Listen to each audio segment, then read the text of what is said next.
Il nuovissimo barchino d'assalto del reggimento Serenissima taglia la laguna come un rasoio. Sul vaporetto è segnalata la presenza di un terrorista. I lagunari abbordano il mezzo di trasporto puntando la Browning, le mitragliatrici minimi e tutto l'armamento individuale.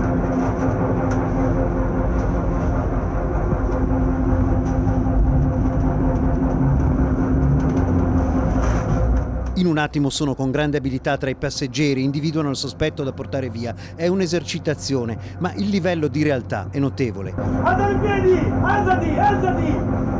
Tirati le mani! Alza le mani! Vai giù, a terra! Ginocchio, girati! Girati, alza le mani!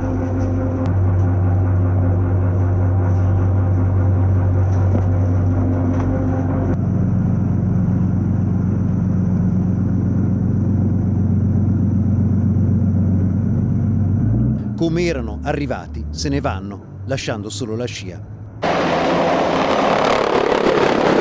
Il Mangusta sorvola basso il forte di Sant'Andrea e nel frattempo la NH90 del quinto Rigel fa scendere i lagunari in fast rope. C'è da concludere un'importante manovra di addestramento per uno dei più preparati reggimenti dell'esercito italiano, capace di operare in 1000 situazioni, ovviamente a cominciare dall'elevata capacità anfibia garantita dagli AV-7, con capacità di fare squadra che valgono anche nella vita di tutti i giorni. Sì, c'è osmosi perché l'aspetto essenziale che si ricerca per questo tipo di attività è la squadra, il ruolo di squadra che deve essere giocato da ogni interprete nella maniera migliore, perché solamente una squadra affiatata, una squadra efficiente, una squadra capace riuscirà a fornire quelle prestazioni che sono richieste alla Forza Armata. I lagunari si esercitano ogni giorno per dare il meglio, con le insegne di San Marco e il loro grido di battaglia. Alla voce! San Marco!